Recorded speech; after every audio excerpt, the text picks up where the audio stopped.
আসসালামু আলাইকুম এভরিওয়ান।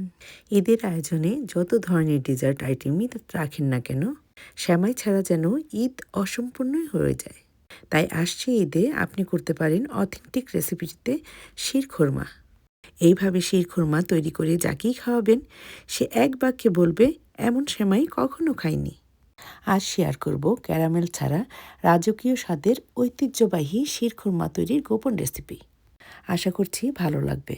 ভালো লাগলে অবশ্যই লাইক, কমেন্ট, শেয়ার এবং সাবস্ক্রাইব করতে ভুলে যাবেন না। শিরখোরমা তৈরি করার জন্য প্রথমেই আমি নিয়ে নিয়েছি 15 থেকে 16টা খোরমা। এবার 15 থেকে 20 মিনিটের জন্য খোরমাগুলো হালকা কুসুম গরম পানি দিয়ে ভিজিয়ে রাখবো। এতে করে খোরমাগুলো নরম হয়ে যাবে এবং কেটে নিতে সুবিধা হবে। 15 মিনিট পর ফিরে আসলাম। এখন খোরমাগুলি লম্বা লম্বা করে কেটে নিয়েছি। এবার একটি প্যানে দিয়ে দিব 1 টেবিল স্পুন ঘি। ঘিটা মেল্ট হয়ে গেলে দিয়ে দিব বিভিন্ন রকমের বাদাম, যার মধ্যে রয়েছে কাঠবাদাম 2 টেবিল স্পুন। দিয়ে দিলাম কেটে রাখা খুরমা। পেস্তা বাদাম কুচি দিয়ে দিলাম 2 টেবিল স্পুন। 3 টেবিল স্পুন দিয়ে দিলাম কিশমিশ। কেশনাট দিয়ে দিলাম 2 টেবিল স্পুন। আমার পরিবারের সবাই বাদাম পছন্দ করে, তাই আমি এই পরিমাণ ইউজ করেছি। আপনি আপনার পছন্দ মতো বাদাম নিয়ে নেবেন। এটা সম্পূর্ণই আপনার ইচ্ছা। এবার সব ড্রাই ফ্রুটসগুলো ভেজে নেব।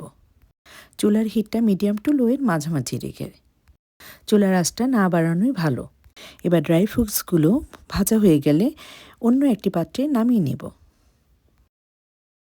এবার আবারও একটি প্যানে 2 টেবিল স্পুন ঘি দিয়ে দিব এবং তাতে দিয়ে দিব অর্ধেকের চেয়ে একটু বেশি পরিমাণে লাল ভার্সিমাল সেমাই।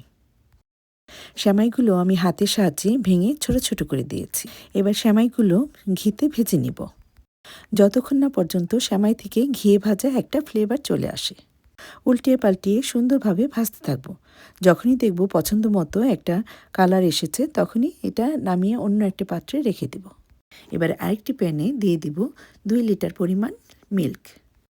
অনবরত নাড়াচাড়া করে দুধে একটা বলক তুলে নিব। জাল দিয়ে দিয়ে দুধটা ঘন করব না।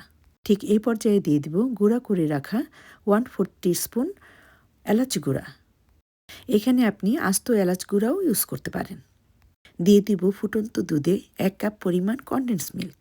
মিষ্টির পরিমাণটা আপনারা পছন্দ অনুযায়ী কম বেশি করতে পারেন, কিন্তু আমি আপনাদের সাথে যে মিষ্টির পরিমাণটা শেয়ার করি তা একদমই পারফেক্ট থাকে, যা খুব বেশি মিষ্টিও হয় না, আবার খুব কমও হয় না। এবার আবারও নাড়াচাড়া করে মিশিয়ে নিব। এবার শিরখুরমার একটা মেন উপকরণ অ্যাড করার পালা, যা ছাড়া নাকি শিরখুরমা একদমই অসম্পূর্ণ থাকে। একটি বাটিতে নিয়ে নিলাম 15 থেকে 16টা খেজুর। খেজুরগুলো আমি 1 কাপ ফুটন্ত গরম মিল্ক দিয়ে ভিজিয়ে রেখেছিলাম 15 থেকে 20 মিনিটের জন্য, এবং সেই সাথে ভিতরের সিডগুলি আগেই আমি কেটে বের করে নিয়েছিলাম। 15 থেকে 20 মিনিট গরম দুধে ভিজানোর ফলে খেজুরগুলি সফট হয়ে যাবে। 15-20 মিনিট পর যখনই দেখব খেজুরগুলি সফট হয়ে এসেছে, তখনই একটা হ্যান্ড ব্লেন্ডার দিয়ে খেজুরগুলি ব্লেন্ড করে নিব। আপনার ইচ্ছা করলে ব্লেন্ডার জারেও এটা ব্লেন্ড করে নিতে পারেন। আর সেই সাথে তৈরি হয়ে যাবে স্মুথ ও ক্রিমি একটা খেজুরের পেস্ট। এবারে এই স্মুথ খেজুরের পেস্টটা ঢেলে দিব মিল্কে। অথেন্টিক শিরখোরমা তৈরিতে এই খেজুরের পেস্টটাই ব্যবহার করা হয়, ক্যারামেল না। এবার খেজুরের পেস্টটা দিয়ে অনবরত নেড়েচেড়ে মিল্কের সাথে বলক তুলে নেব। নাড়াচাড়া করতে করতে যখনই দেখব বলক চলে আসছে, তখনই দিয়ে দিব আগে থেকে ভেজে রাখা সেমাই। এই সেমাই সিদ্ধ হতে তেমন একটা সময় লাগে না। মিল্কে দেওয়ার সাথে সাথে 2 থেকে 3 মিনিটের মধ্যেই সিদ্ধ হয়ে যায়। 2 থেকে 3 মিনিট নাড়াচাড়া করে নিব এবং দিয়ে দিব আগে থেকে ভেজে রাখা ড্রাই ফ্রুটসের অর্ধেকটা। এ পর্যায়ে একটা কথা বলবো, শিরখুরমাতে ড্রাই ফ্রুটসটা দিতে একদমই কৃপণতা করবেন না, কারণ শিরখুরমার আসল টেস্ট কিন্তু ড্রাই ফ্রুটসেই পাওয়া যায়। অন্যান্য সেমাই, ফিরনি, পায়েসে ড্রাই ফ্রুটসটা যতটুকুই ইউজ করেন না কেন, শিরখুরমায় তার ডাবল ইউজ করবেন। মাশাআল্লাহ, আলহামদুলিল্লাহ, দেখতেই পাচ্ছেন শিরখুরমার লুকটা কতটা ইয়াম্মি দেখাচ্ছে। মিল্ক ঘন করার কোনোই দরকার নেই, শুধুমাত্র ইনগ্রেডিয়েন্টসগুলি অ্যাড করে দিলেই মিল্কটা ঘন হয়ে আসবে। দেখতেই পাচ্ছেন মিল্কটা কতটা ঘন দেখাচ্ছে, আর সেই সাথে খেজুর দেওয়ার কারণে সুন্দর একটা কালারও এসেছে। আর এটাকেই বলে অথেন্টিক রেসিপি। সো তৈরি হয়ে গেল মুঘল আমলের জনপ্রিয় রাজকীয় শাহী স্বাদের শিরখোরমা। আমি ডেকোরেশনের জন্য কিছুটা ড্রাই ফ্রুট আলাদা করে রেখেছিলাম। এবার সেই ড্রাই ফ্রুটসগুলো দিয়েই ডেকোরেশন করে নেব। আর সেই সাথে দিয়ে দিচ্ছি কিছুটা বেবি সুইটস। এটা আমার পার্সোনাল চয়েস বলতে পারেন। ইচ্ছা করলে আপনারা এটা স্কিপও করতে পারেন। আসলে মুখে বলে এই শিরখুরমার টেস্টটা বোঝানো খুবই কষ্টকর।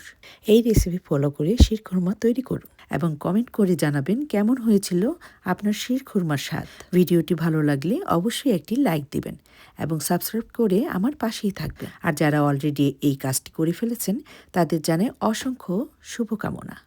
আজ তাহলে এ পর্যন্তই। আল্লাহ পাক আপনাদের সবাইকে নেক হায়াত দান করুক। এই কামনায় আল্লাহ হাফেজ।